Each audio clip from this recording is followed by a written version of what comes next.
Welcome to Under the Radar Sports Talk. This is Bill Koch, and this is Under the Radar Sports Talk. We're here every Saturday from 10 a.m. to noon on WVLP 103.1 FM, or we stream live at WVLP.org.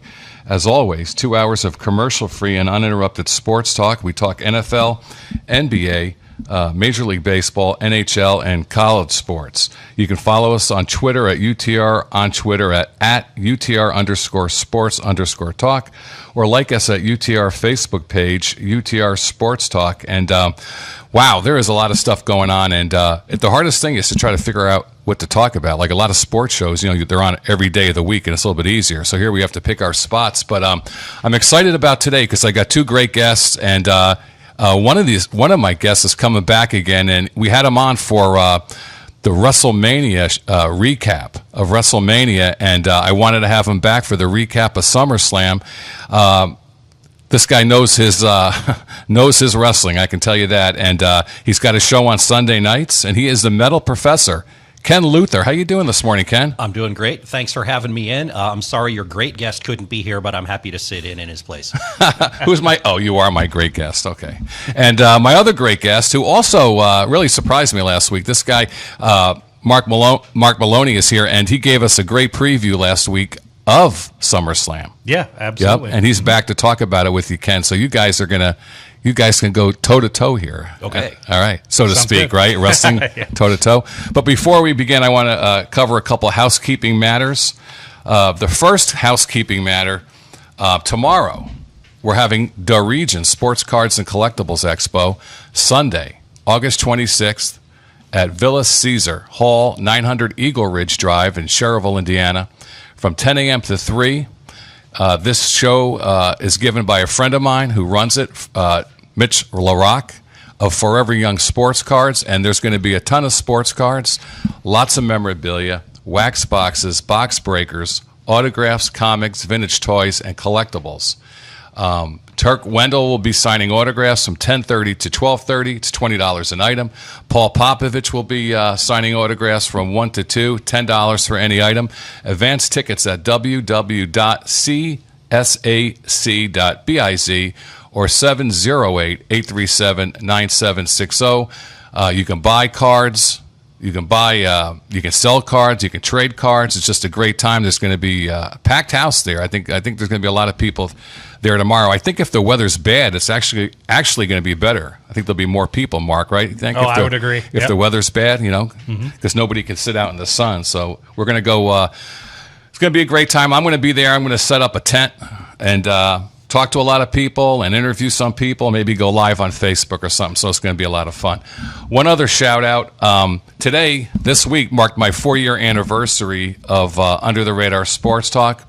If you have not noticed, I have never called this show my show. It's always been Under the Radar Sports Talk, and the show has never been mine. It's all about the great people who have been involved in this show.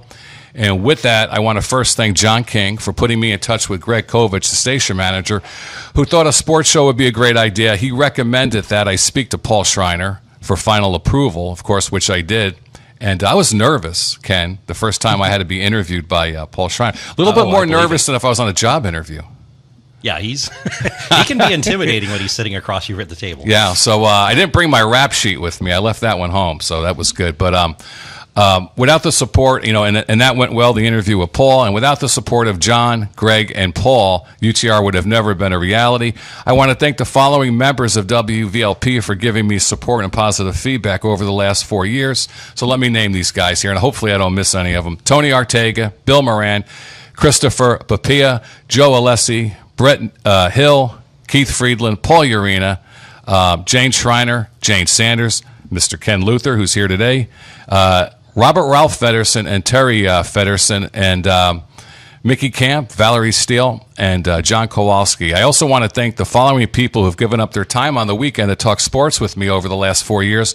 I only try to put the greatest people possible, on this show, and I'm so happy I got great people that come on. Rucker Odom, Ruth Lavery, Marty Hemmersbach, Tim Fish, Jeff Withrow, Tony Politano, Dean Hemmersbach, Robert Hawk, Ryan Peck, Courtney Ann, Tierra Joy, Aldo Nardiello, Amanda Cody, Justin Brinkley, Christian Koch, Chad Lincoln, Zachary Collins, Zach Zaidman, Demetrius Clark, Greg Gantz, Eric Nesser, Frank Rivoli, Jack Summer, Jim Gross, Josh Goodwin, Josh Pelletier, Austin Hutchinson, Nick Likovich, Mitch LaRock, Jeff Mitchell, Nathan Kylander, and where's my bell? Ooh, is it around here? All right, It's behind you. Oh, it's behind me. Okay. And Mark Maloney. There you go. Get the bell. I didn't get the bell. Rob Stanley and Troy Williams. Special thanks to Courtney Ann, my daughter, who came up with the name Under the Radar Sports Talk. Thanks to my son Christian, who may not have the same passion for sports as me, but has given his time and encouragement for the show. My mom Ann, who never misses a show, never misses, is my best critic. And by the way, she's a big Mark Maloney fan, my mother. Oh, fantastic. Yeah, well, yeah. thank you. And lastly, my wife, who does not follow sports and had to put up with me over the last 30 years. And the funny thing about it is, I think if I was married to someone who likes sports, my house would be like my life would be a disaster because there wouldn't be anybody to do anything. We would just be sitting in front of the TV watching sports. And it would be a mess with all the sports memorabilia Oh, doubled up. Right, right. My whole life would be a mess, I think, really. So, all right, great. Thanks everybody out there, and hopefully we'll keep this train rolling for another 4 years. Good Yes, willing, right? Absolutely. All right, so let's get down to let's get down to business here, right? So last Sunday, we had the 2018 WWE SummerSlam, and we're going to talk about some of the results.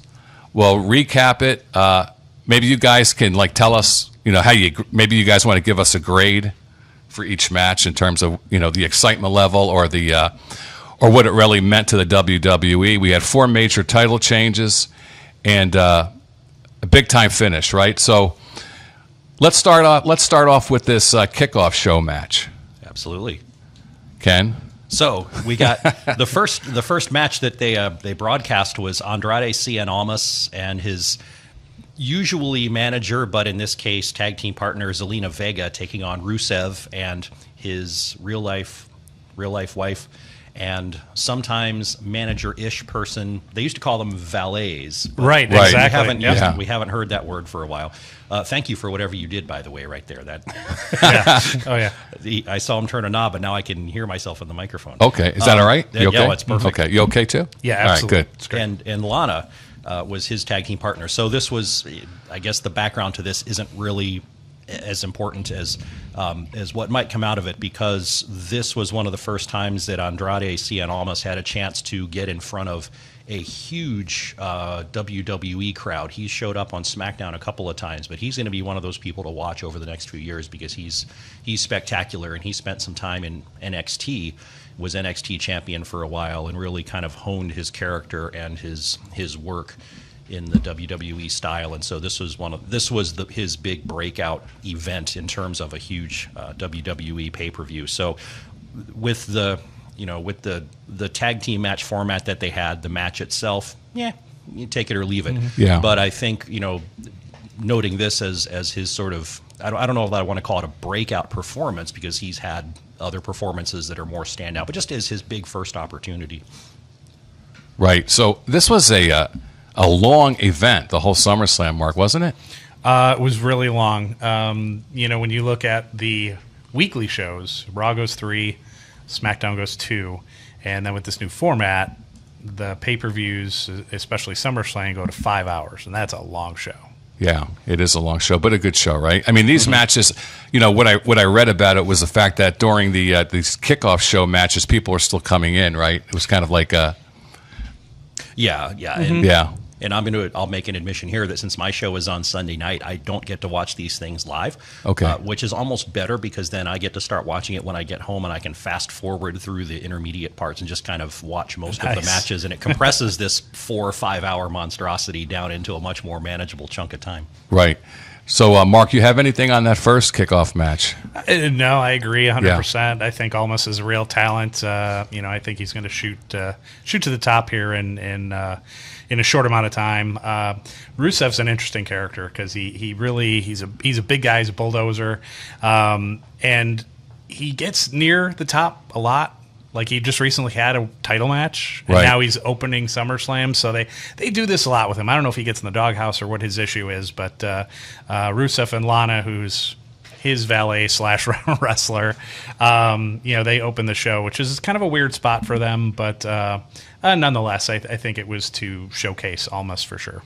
Yeah, and Rusev's a little bit strange in the fact that he seems to be a drifter, not in the Elias sense, but in the sense that you don't quite know where he lands on the whole spectrum of the real evil guys through the absolute fan favorites. Because a lot of times when somebody flips the switch back and forth, there's a marked event where that takes place. Correct. And for him, he's just kind of drifted a little bit one way and a little bit the other way. And I think it's somewhat determined by fan reaction, which he's been getting some really, really good fan reaction with the Rusev Day business lately. Yeah. Right.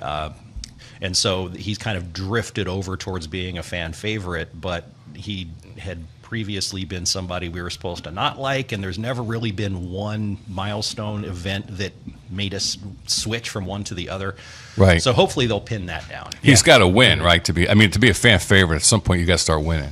So they got to push. He's got to get pushed into that category, I guess. Yeah. And he wins a lot, but it's a question of whether he wins legitimately That's or right. by cheating or having Lana do something sneaky Right. from the Or outside. having him win on the mid-card matches, and then he gets bumped up and gets squashed. So Yeah. it's kind of an Right. awkward spot. See, for him. Ken's got the psychological warfare behind all these matches. I like that. Let's go to the Cruiserweight Championship. Cedric Alexander defeats Drew Gulak. Gulak. Okay, so who wants to take? You want to take that one, Ken, a little bit?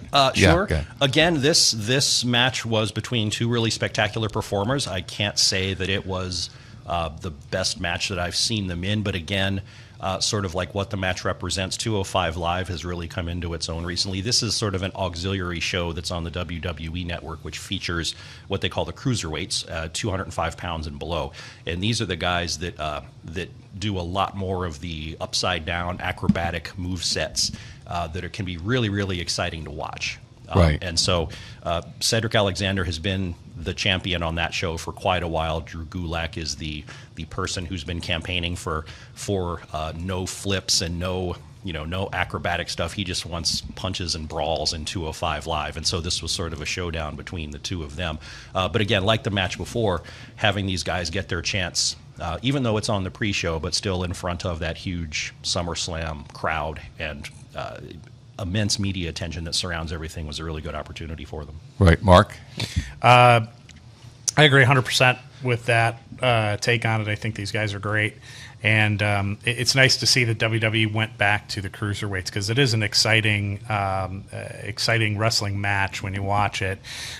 You had, back in the day, you had like Lucha Libre, Mexican-style wrestling, Saturday morning, and they had this octagonal-shaped ring, and you're like, oh, what is this? And you can't understand the guys, but you watch it because it's Right. really cool. Yeah. And then WCW, they started it, and I mean, the likes of Chris Jericho and Dean Malenko and in Psychosis and the Guerreros, they all got started with this. It was really exciting. But when WWE squashed WCW, that kind of went away. So it's nice to see that with this 205, they're kind of getting back to those roots of the cruiserweights, because it's really an exciting brand of wrestling. It is. The danger is that they will be kind of pigeonholed into this, like, oh, that person's a 205 person, and hopefully that's not going to prevent some carryover onto the main roster Agreed. for some of these guys that are the best. Right, and in this match, we had a referee distraction, right? And we know that never happens, does it, in wrestling? That's the oldest trick in the book, isn't It's it? unheard of. Yeah, right.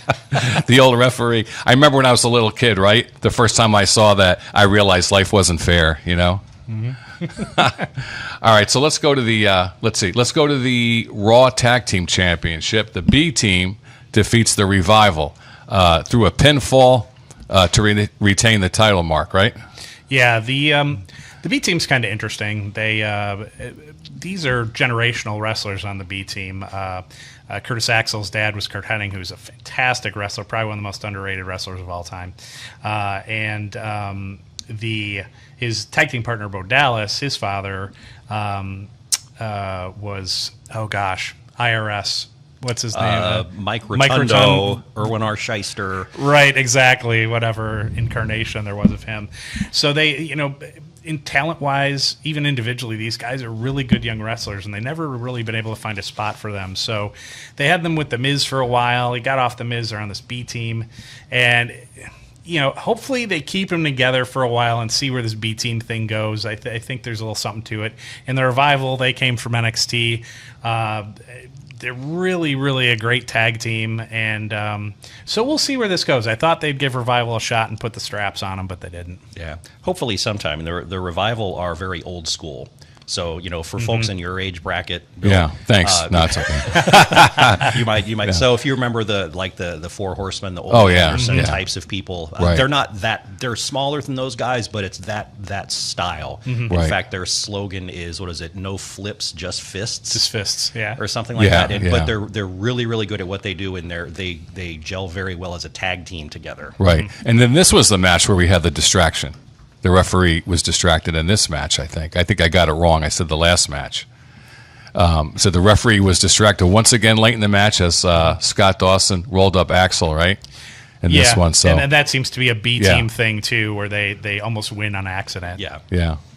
It's funny with B team because you think of I guess maybe the A team's already been taken, right, or something, so they go to the B team. Right. All right, let's go to the Intercontinental Championship. Seth Rollins defeats Dolph Ziggler via pinfall to win the title. Ken, right? Yeah, this was the opening match on the actual SummerSlam card. And as you kind of browse around reactions, it sometimes falls into what people had called the match of the night. Yeah. This was these two guys. I don't know that they've had a lot of matches together, and I don't know that I've seen them put on a stinker. They're generally pretty good. Dolph Ziggler has been holding on to the Intercontinental Championship for a while, generally holding on to it through shady tactics. A guy named Drew McIntyre is sort of his backup, his big muscular hulking shadow that comes with him to the ring, who kind of gets involved sometimes. For this match, Seth Rollins' old tag team partner / Shield partner, Dean Ambrose, had been out for injury for quite a while, and he made a triumphant surprise return on Monday Night Raw right before SummerSlam, and so he was out at ringside on Seth's side to kind of even things out, and so things worked out in Seth's favor during this one. Yeah.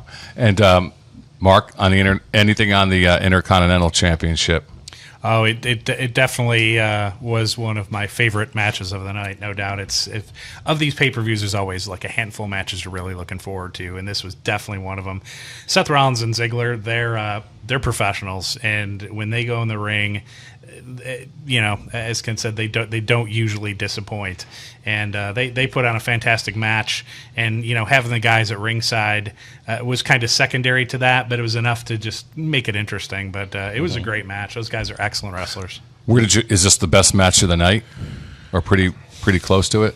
From a purist standpoint, probably so. Yeah. From the, if you take in all the extra parts about fan expectations and the appeal of the wrestlers to the general crowd, and just the excitement level, I don't know. Right. But just if you're going to show somebody a wrestling match and say this is the heart of what happens, right, then definitely it was probably one of the better ones. So, what's the pomp and circumstance for this event as opposed to WrestleMania?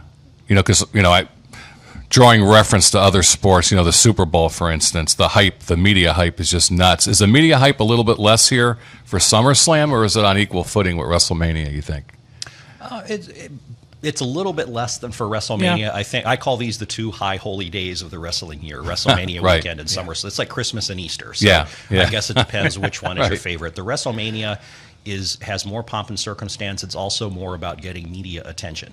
Okay. So I think, I could be talking out of my hat here, but SummerSlam is the highest profile that's really more for just the core fans. Okay, yeah, that makes sense. Than it is drawn to get NBC and ABC and all the media attention surrounding the spectacle of it as well. Okay, cool. Yeah, I often refer to it as the halfway to St. Patrick's Day type of event. A lot of times in these SummerSlams, they'll put the belts on certain people because they want them to ride that belt into WrestleMania. So it's about the halfway point.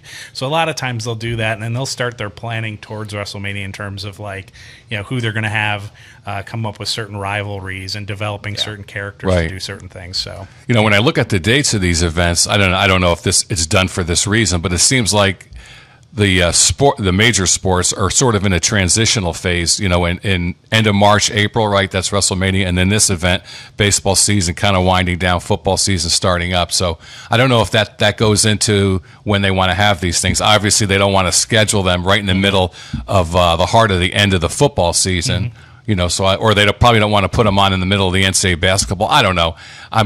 I guess I'm showing my ignorance to things here, but I think there might be something there in terms of, you know, trying to get as much attention towards it as well. I don't know either. I mean, I think they've followed the calendar that they established 30 years ago, and they started these. And WrestleMania has always been at that time of the year, even. And I don't know. I mean, I think it all like Mark said, it all follows out of WrestleMania, and this is sort of, you know, setting the stage for WrestleMania in a lot of cases, and so you need them to be about half a year apart. So I think it all branches out of when WrestleMania is scheduled. I have no idea what the rationale was for, you know, the first. I think WrestleManias have been scheduled relatively consistently. Yes, they have. Yeah, I remember. Yeah, all the time. Kind of funny. Long time ago, working in a grocery store, pushing carriages. I wanted to see WrestleMania. I had to work. You remember these days where you had to call a 1-800 number to find out the scores of sporting events? Or am I just that? No, I remember that. Yeah, we didn't have phones. We didn't have anything, right? So pushing the carriages, and I bring the row of carriages in. I call the 1-800 number, and on it they had who won the first WrestleMania bout, right? So the whole, so I kept waiting and waiting, and then finally I got to, and the guy's like explaining exactly what happened, and I think it was the Hogan. I thought it was the Hogan Andre the Giant match, and I was so upset because I wanted Andre the Giant to win, and didn't happen. Yeah, so I mean that's. But then, you know, going back a long time again, you know, that Andy Kaufman thing was crazy. Mark, do you remember that? I do, yeah. Oh, that was... I don't know why I'm bringing all this stuff up, but these memories are going through my head while we're talking. That Andy Kaufman. It's the 4th anniversary, and anniversaries tend to make you get nostalgic. Right. Just some good stuff there. I won't waste everybody's time with the Andy Kaufman stuff, but it was crazy. Let's go to SmackDown Tag Team Championship. New Day defeats a great name, the Bludgeon Brothers, via disqualification. That always happens once in a while, too. I always like the disqualification because you really don't know, right, at the end of it, who is really better, necessarily. And that's the cool thing about some of these disqualifications. It leaves you with the question mark. Yeah, exactly. As we found out a few days later, the question mark that this left, we may not get the answer to.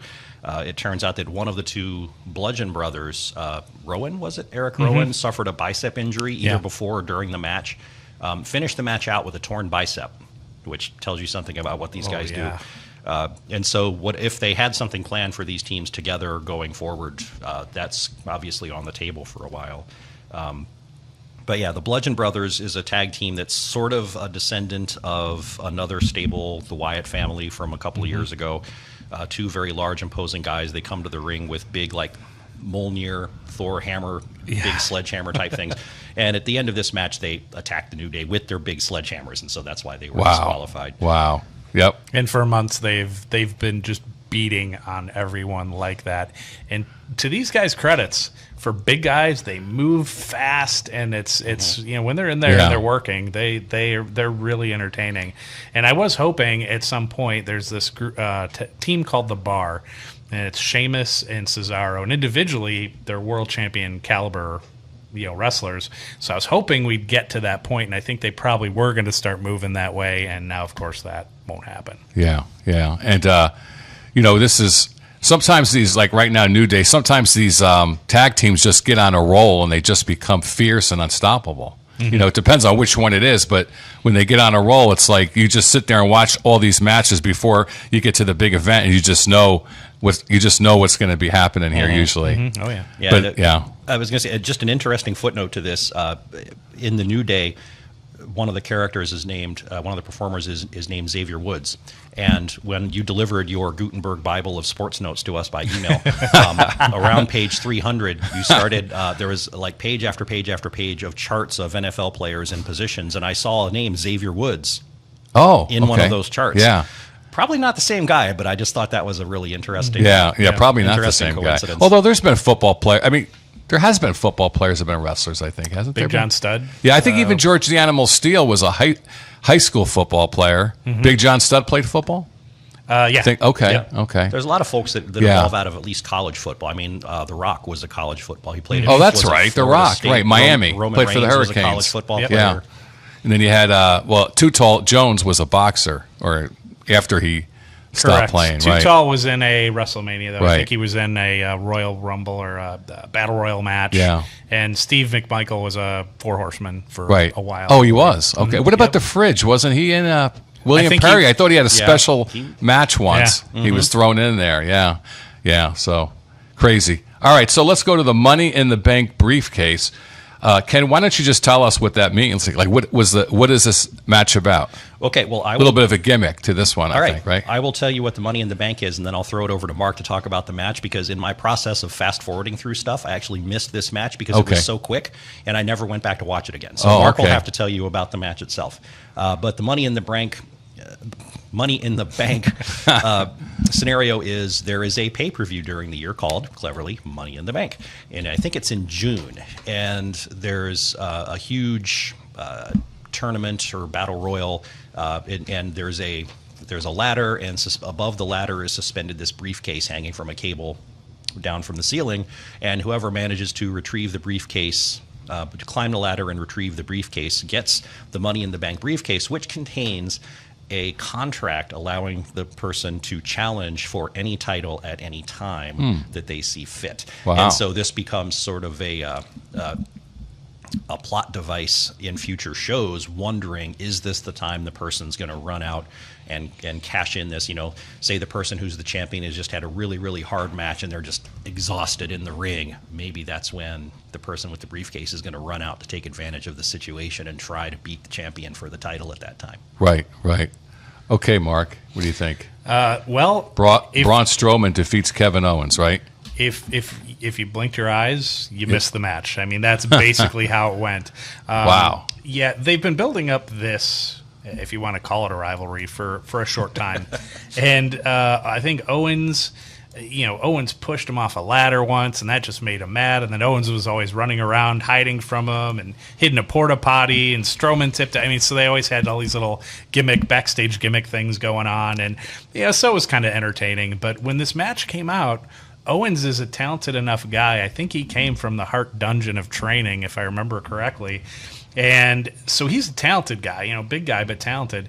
And for Strowman to go in and do what he did was impressive. But he's a big, impressive guy anyway. So he went in there, a couple moves, match It was over. It was a couple minutes at most, yeah. Right. So what happens to Kevin Owens now, you think? They look for something for him to do, because I think him and Strowman might be done for now, because I think Strowman is on this path to meet up with the new champion. So, Right. Kevin Owens is a very versatile performer, so he should, as long as they have something for him, Right. whatever he gets into will be Right. Correct. pretty good. Right. Okay, SmackDown Women's Championship, and Charlotte Flair defeated Becky Lynch via a pinfall, and Carmella to win the title. And one thing I'll say about Charlotte Flair, she's a lot better looking than Nature Boy. That's true. Okay, I think I can go out on a limb and say that. And this is a high riser, right? Charlotte Flair. I mean, the name says it all. So, And now she's having been in the WWE for 4 years. She's already a 7-time champion. Wow. So Yeah. Ric Flair is the record-holding 16-time world champion. Yep. So it looks like they're shooting to have Charlotte Right. tie, if not Right. surpass her dad's record at some point. is he involved in this with her? Not currently. No, but was he there? Was he at SummerSlam? He must have probably been watching it, I would have thought. maybe behind the scenes, Yeah. but he Yeah. wasn't. So he wasn't on visible to TV. the No, camera. I'm not- surprised because I know. Not on camera. Yeah, I'm surprised because I think he, likes the camera a little bit. Obviously, I think he's had some health issues recently, which Okay. have kind of removed him from the camera. right? Doesn't want to make an appearance, maybe, and have people see him in a light maybe he doesn't want. Right. True. So tell us about this match. Well, this is a match which, when I watched what happened, made me shake my head and ask, what were you guys thinking? do you watch your own shows? Somebody else said that about the creative team. Do you guys watch your own shows? And I thought that was a great line. Yeah. So Becky Lynch has been a fan favorite, chasing Carmella, who is the cheating, dastardly, non-deserving women's champion for a while. And the crowd's been pretty solidly behind Becky Lynch. And the trajectory originally was Becky Lynch and Carmella about to go head-to-head. Charlotte kind of snuck in the back door, got involved with a match. The general manager said, okay, now if you win this next match, you'll be added to this card. And so this ended up, she did win that match. And so this ended up being a three-way, what they call a triple threat match for the championship. And so Becky and Charlotte have been friends in the wrestling world, being buddy pals with each other, tag team partners and things like that. But Becky was a little put off by this, and so at the end of the match, when Charlotte ended up winning the match, that set Becky Lynch off, and she attacked Charlotte, which I think was designed for the crowd to boo Becky Lynch and get behind Charlotte, but the exact opposite happened. Oh, okay. Yeah, it sure did, and I had a feeling that was going to happen, and then it carried over into Tuesday night, which is the SmackDown show that they're on, and Becky Lynch is in the business what you call a face. She's the very popular, but she earns it. She's just a great performer, and Charlotte Flair's been both. I mean, she like her dad. She can go either way. She can play it, and she's great in the ring. So as a match. And even Carmella, she's come a long way from when she first came in to where she's at today. So I'll give her credit for that. But at some point, you figured, okay, they've been building Becky Lynch, building. And then to have what happened happen, like Ken said, was kind of like, that almost doesn't make sense. And I thought, okay. But yeah, when Becky Lynch went off on Charlotte, threw her over one of the tables where the guys do the telecast and just beat on her. And then the crowd loved it, and I think they were chanting for Becky the whole time. Wow, whole time. So I think that kind of backfired on them a little. Yeah. So we'll see how the writers handle this. Right. So the writers, yeah. Oh, the writers. Okay, but do they? Shh, not supposed to tell. But do they? I mean, do these guys, the high ups, I'll call them, right? The people up in the perch, are they looking at the fans? Are they following is there like a lever when the lever goes up with one way, everybody likes something? Does that play into the next thing that happens in the next match, or is it? Sometimes like we were talking about with Rusev, when he was starting to get a really good fan reaction, he sort of drifted over to being allowed to work with that and kind of play along with the crowd and be the smiling guy instead of the scowling guy for a while. But here, and the other high-profile case of this is with Roman Reigns that we can talk about in a bit. They kind of set their own course, and then they just go with it. And a lot of times it doesn't matter what's happening with the crowd reaction. Now, somebody else, I was having a quick conversation about this at Galactic Greg's here in town, because Matthew there likes wrestling, and he had a good point that we got to wait until they get the show. Now the shows are out of Brooklyn, because Brooklyn, like Chicago, is a very, very smart wrestling crowd. Yes, and so their reaction to things may be different than when they take the show on the road out into, and with apologies to people in Nebraska, let's just say Omaha, right? Right. Yeah. You don't know that the crowd reaction there, which may be a more casual crowd, it may be totally different. Right. So you never can tell until you see how this plays out for a while. Right. But if you're a wrestler, right, it's better to be on one end of the spectrum, right? It's better to be either a fan favorite, all the way to be a fan favorite, or all the way to be a villain to sustain it, right? I mean, if you're in the middle, you're probably are you in a bad spot, kind of, if you're like in the middle, sort of where you're... I guess it depends why you're in the middle. If you're in the middle because what you're being presented with places you there, then yeah, that's probably a bad spot. If you're in the middle because despite what's being given to you in terms of a storyline, you're not able to pull it off and the crowd just kind of gets lukewarm on you, that might be bad, but it's for a different reason. Right. Yeah, some can pull it off and some can't. I mean, and that's where I guess that's where you make yourself, right? Yeah, if you can start pulling it off, and then Stone Cold Steve Austin was a perfect example where every time they tried to make him a heel, the crowd chanted louder for him. So Right. he was kind of that anti-hero that was in the middle. So we'll have to see if they do something like that with Becky, or they have to switch things Yeah, up. I remember when they made Hogan bad, right? They had him dressed in black, and they made him really bad. And I'm yeah. like, come on, you're going to make Hulk Hogan bad now? You fooled all of us by doing this, right? Yeah, and he actually did a good job. Pulled it off. Yeah. He looked like he was a member of the Oakland Raiders, didn't he? He was always like dressed in black. He looked like one of those guys that would be sitting in the end zone. What do they call those people over there in the Raiderland? Shoulder pads. Yeah. He looked like one of them. Okay, so let's go to the WWE Championship. Samoa Joe defeats AJ Styles via disqualification again. So these two are on the SmackDown brand. So Monday night is Raw, Tuesday night is SmackDown, and they keep the rosters separate. Right. So AJ Styles is the king of the hill in SmackDown land, whereas it used to be Brock Lesnar. Now Roman Reigns is the king of the mountain in Raw land. Samoa Joe is a huge, hulking individual. I mean, I don't know that he's that tall, but he's a truck. Right, and right. He's large, but he's agile, and just amazing to see some of the things that he can do in the ring. He's believably somebody you don't want to get on the bad side of.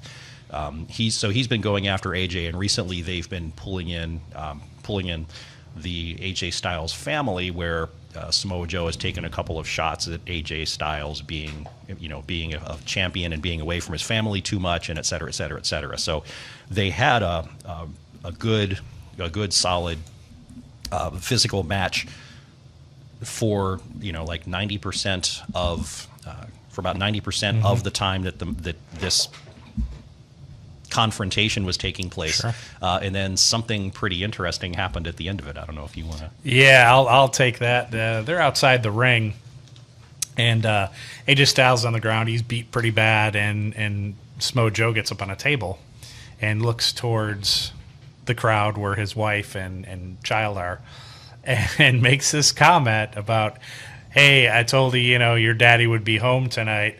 But he kind of looks over his shoulder, sees him laying on the ground, is like, but that doesn't look like it's going to happen, so I'll be your daddy. And I mean, the crowd really, like you said, you have this intelligent crowd. So when he said that, everybody's like, whoa. And AJ played on that perfectly. I mean, he went off on him, and that was pretty much the match after that.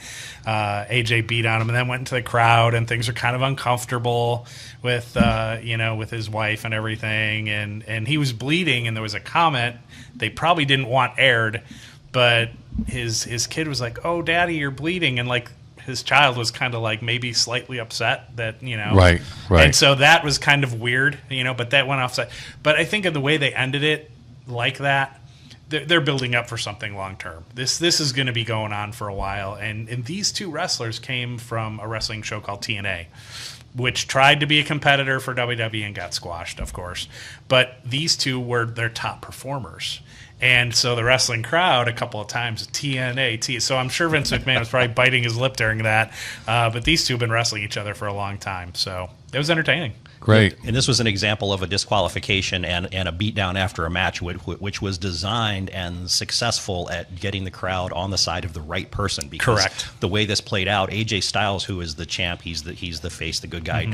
Under normal circumstances, he'd be cool and controlled, and he wouldn't do this. But he snapped because of this, and so he beat down Samoa Joe. But in this case, he was justified, right? And so the crowd was totally behind this post-match beatdown, whereas in the Becky Lynch Charlotte Flair thing, Becky, in the crowd's eyes, Becky was justified in her beatdown because of what had happened and built up to the match. But to all appearances, it looks like the crowd was supposed to react the other way in that time. Right. So we also had The Miz, right? The Miz defeated Daniel Bryan in a pinfall, Mark? Yeah, this was probably like 1A and 1B. The Rollins match was probably the one I was looking forward to, and I was looking forward to this too because once again with The Miz and Daniel Bryan, you have two great in-ring performers. The Miz came from nothing. I mean, an MTV show, and from that beginning to where he is today, credit to him. He's really one of the more entertaining, not just even in the ring, which he does a really nice job, but on the mic and with his new TV show and everything, he's a really entertaining guy. And Daniel Bryan, fantastic performer, almost cruiserweight sized. He's a smaller guy, but he's a high flyer, really entertaining. And the match was good. I think these two have put on better matches before, but I think as matches go, it was really entertaining and kind of a surprise. I thought Daniel Bryan was going to get the victory on this one. Yep. But they kind of went with The Miz, so I think they've got plans for him going forward, maybe even into WrestleMania. Mm-hmm. I think they have to keep The Miz hot because of the reality show Miz and Mrs. True. that they're continually Very plugging. true.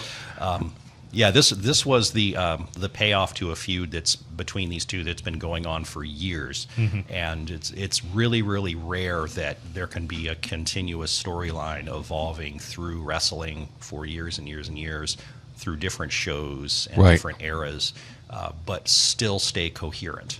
Yeah. And this is one of those things that the battle between these two started way back. It was like 8 years ago now when Daniel Wow. Bryan Yeah. first appeared on NXT, which is kind of their minor league show, if you want to call it that. And at that time, it was almost a elimination reality show kind of thing where each wrestler had a pro that would mentor them. And so Okay.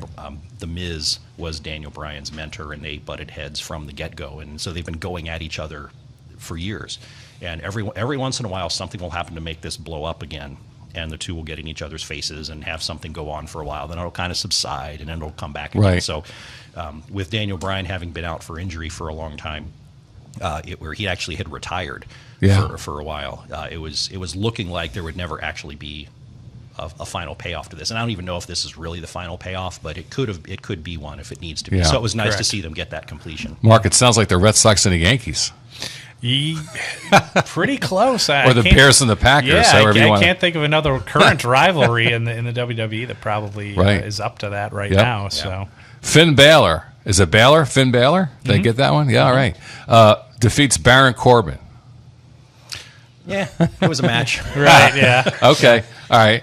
You want to go to the United States Championship? Nakamura defeats Jeff Hardy. Sure. Mark? Shinsuke Nakamura is he's a really interesting character. A lot of times you get a guy that's a great in-ring performer and he can't do too much else. And then sometimes vice versa. Sometimes they're really entertaining on the mic and they have interesting characters, but it doesn't always hold up in the ring. For Shinsuke, he's that really good in-ring performer, but he's really kind of has this awkward persona, and he's from Japan, so he does have some language barriers. It makes it kind of awkward. Fans cheered him for a while, then they turned him to a heel, so he's kind of a bad guy now. And Jeff Hardy, of course, Hardy's Hardy, and he's been wrestling in the WWE forever. He's always been a fan favorite, and so they're trying to make this, I think, a rivalry to go on for a bit, and I think their styles complement each other. Hardy may or may not have been hurt. He kind of came off the top rope, and he did this flip, and he landed on the outside edge of the ring on his back and flipped over, and he's had back issues in the past, so when that move happened, sometimes if things were intended or not. Yeah. When that happened, you're kind of like, I don't know if that was supposed to work that way. I don't know Yeah. if he's feeling really good right now.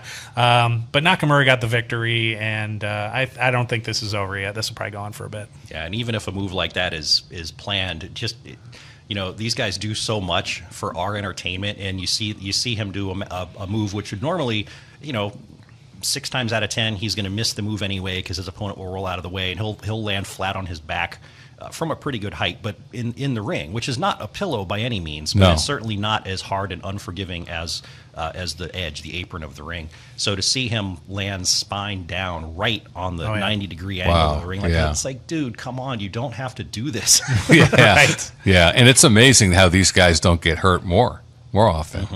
And the pain medicine must be incredible, huh, after these matches? I imagine. Oh, Yeah. yeah. I'm going to go off on a tangent real quick here. One of my all-time favorite movies is The Wrestler. I just love that movie. with Mickey Rourke. Do you guys enjoy that movie? I did. Yeah, it's a good movie. Yeah, that was a great. Yeah, and that movie was basically shot in my backyard too, in New Jersey, and it was that's where it was filmed. And that scene in the A&P, I used to work in the grocery store. And it looked just like I can't confirm this, but it looked just like the grocery store I worked in too when he was cutting cold cuts in that scene. Yeah. Oh, yeah. Yeah, that was Pretty cool stuff. So, okay, let's go to Ronda Rousey now. She is now the Raw Women's Championship, defeating Alexis Bliss, and now Ronda Rousey's really starting to make some headway here in the WWE, right? She is. She hasn't been there for a very long time, Yeah. and everybody was sort of. It was a question mark in terms of would she really fit in? Would she adapt to the style well? Would she be clumsy and awkward? It turns out that she's a natural. She's really, really good at this in terms of what she can do in the ring already with a relatively short training period and acclimation. So they've now made her the women's champion on the this is the Raw brand, right? Yes. Yeah. So that was probably a quicker rise to the top than I would have liked because she just kind of came in from the outside, and it's like, well, if all these other people have been trying to get that have been here for years have been trying to get It cheapens this title, them a little bit, and right? then she comes in and boop, it's done. But Yeah. on the other hand, you understand why.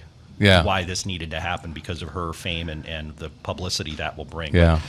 In the 2 or 3 high profile matches she's had on pay-per-view, she's been spectacular. So I'm really looking forward to what she does. Yep. Here I go again, Mark. Maybe like the Nick Foles for the Eagles, right? Just comes out of nowhere and wins the Super Bowl. Ronda Rousey's now a champion. Right, and to her credit, she's worked really hard at this, you can tell. And there was a little bit of comedy at the beginning of the match where Alexa Bliss didn't want to get in. Now, to Alexa Bliss's credit, she's really tiny, but she's a really, really good performer, and she's good on the mic. She's very solid. And so for her to kind of walk around the ring, and she doesn't want to enter, and Ronda Rousey literally sat Indian style in the middle of the ring, closed her eyes, and was like, come on. Yeah. Kind of egging her to come in, and Alexa Bliss came in with like this headlock, and Ronda's eyes opened like, oh man, you are in trouble, and just got her in this arm bar and then the submission hold, and it was over. Wow. Thoughts on this one here, the match itself? It was kind of like a couple of others. It was probably quicker than I would have liked because for the person who was supposed to, even though she, like Carmella and other people, hold on to the title through dastardly means, Right, sure. a lot of times, she was the champion, and she probably should have put up more of a fight. Yeah, But it's Ronda Rousey, right? What are Right. you supposed to do against Ronda Rousey? That's the idea, and I guess. I'm interested to see where Ronda goes, and the reason I like watching her perform so much is that unless she's a really, really, really good actress, I haven't seen Mile 22 yet, so I can't say for sure. But it's pretty clear that she just loves the moment that she's having when she's coming to the ring and interacting with the crowd. And Yeah. I love to see that. I Right. like to the thing that I love watching. I like it when I see echoed back the people that love doing it. Right. And maybe we'll see Rousey and Flair in WrestleMania 19. Probably what they're shooting. Yeah, I would hope so, because I think that would be spectacular. I think they got to give the first one the Flair and build it up maybe for the next one. Or maybe maybe like a double disqualification or something. Yeah, and if they both go into the matches as faces, Charlotte would probably channel her dad and do something Right. evil to win the match. Absolutely. And then it's all set up because I think Charlotte will be better as a heel than she will be. Yeah, that's a good point. Okay, so that leaves us with the Universal Championship. Roman Reigns defeats Brock Lesnar. So Brock Lesnar loses, huh, Mark? Yeah, and I this is kind of my own personal view on it, but I think a lot of other wrestling fans took this too. It was kind of like, let's just get this over with. It's so in that way it was nice to see. Brock is good, but he's not great. I mean, UFC, that's where he's going. Maybe he stays there, maybe he comes back. I guess we'll see. But he's never there. And I think that's the biggest thing. When you have a champion, even if they're not wrestling every night, they're there, they're stirring the pot, they're moving the storyline. Right. And he's never there. Yeah. And so he comes out with Paul Heyman all the time, who's a legend in the industry. And he's perfect on the microphone. You give him a mic in a storyline and he goes. And so he carried this the whole way. And Roman Reigns, to his credit, even though I think he's got like 4 moves, Roman Reigns, he's there, and he's fighting guys. And so was it his turn? Yeah, but he's kind of one of those middle guys, that WWE, specifically Vince McMahon's really pushing him. He comes from the Rock family tree. So they're really pushing him to be the guy. And the crowd's kind of cool towards it, if not cold in some fashion. You get some kids that are cheering, some women for obvious reasons that are cheering, and the rest of the guys are like, whatever. It's just, we'll cheer for Reigns when he comes out with his Shield pals, but other than that, they're not into it. So it was nice to just see this be over with, and Braun Strowman came out during that match too, and I think they'll get Reigns and Strowman together here in short order. Right, Ken? A lot of things in wrestling don't make sense or you can't really see the whole play out until you have hindsight. Yeah. Many years ago, Brock Lesnar came in and defeated The Undertaker at WrestleMania, and he was the first person to ever do that. So Undertaker had this infamous streak of he was 21-0, I think, in WrestleManias, and then finally he was defeated, and Brock Lesnar was the one that defeated him. And at the time, Brock Lesnar, he was a known commodity. He'd been around a while. He was known to be big and imposing. But at the time, he was, I think like almost all the time, he was sort of seen as a part-timer. And so the initial reaction was, Brock Lesnar? You made Brock Lesnar take the Undertaker streak? Right. And everybody was up. Now, several years later, in hindsight, that made perfect sense, because ever since then, with what they've done with Brock Lesnar, he's been unbeatable. Every time when he would show up and have a match, he would be unbeatable. Probably like they might make Ronda Rousey for a while. I don't know.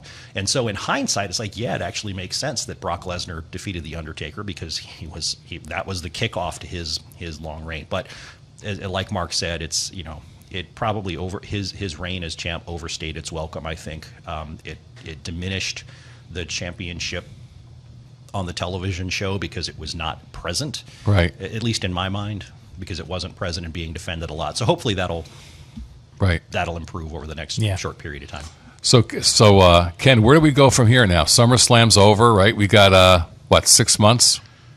Three. Yeah, about 6 months, right? Before WrestleMania.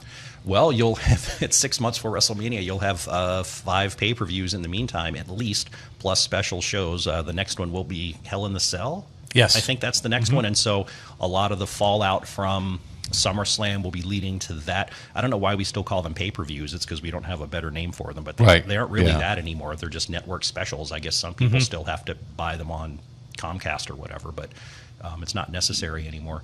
But anyway, for the monthly high-profile shows like the Samoa Joe, AJ Styles thing, that will probably end up being having a match in the actual cell, I would imagine, for Hell in a Cell, or have some other stipulation of brutality associated with it. And maybe a couple of others, like Randy Orton and Jeff Hardy. Randy Orton has been bugging Jeff Hardy, and so now that Jeff Hardy and Shinsuke Nakamura may be kind of separating in terms of their feud for a while, Randy Orton can sneak in, and he and Jeff Hardy have been brutalizing each other for a little bit. So so that will probably pop up at Hell in the Cell. So they're in the meantime, Hell in the Cell is the next big thing. All right. Yeah. Mark? There's so much went on. Right. I think they're going to explore this Becky Lynch, Charlotte Flair for a while, and they should, because they're great in the ring together. They've fought each other plenty of times, so I think they're going to move this forward. I hope they give Becky her due at some point and let her carry the strap. I see that happening. I don't know about Hell in a Cell, but definitely soon. And we'll see what is going to happen with The Miz. I see them kind of starting to kind of push him towards a world title match as well. So we'll see. Like I said, the SummerSlam really is kind of like the beginning of WrestleMania season, where they start kind of moving certain storylines that way. So Right. And Ken, you have a couple shout-outs, don't you? Oh, sure. Yeah, let's talk about that. One thing I wanted to mention is, for those of you that might be interested in following the national wrestling scene, we've talked about the SummerSlam, we talked about 205 Live a little bit, and we mentioned NXT. Definitely check out NXT, because there you get to see some of the up-and-coming WWE stars. They usually have their own pay-per-view, high-profile event the night before the big WWE events, and that's a great show to watch for just for pure wrestling, less of the shenanigans.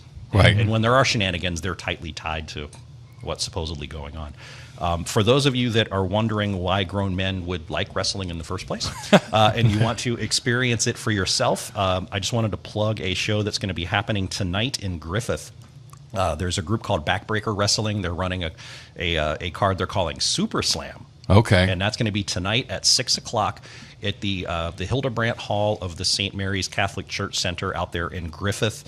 Some names, if you've listened to the show I do on Sunday night, some of these folks have been guests in the studio. You've heard their names before: Cliff Caviar, Dave Allen, TK Zero, Dakota Prodigy, Austin Fury, the Bambino Family, the Top Guns, and Trog the Caveman will be in the main event. Right. I like the caviar name. That's a good one. Yeah.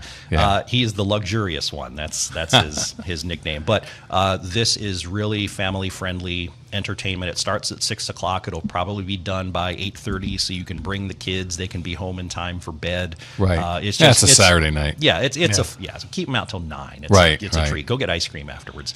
But it's a good way to just experience this kind of thing right there. For $10 a person. 20 feet away from you. Right. Yep. Cool. That's great. And Ken, great having you on again with this. And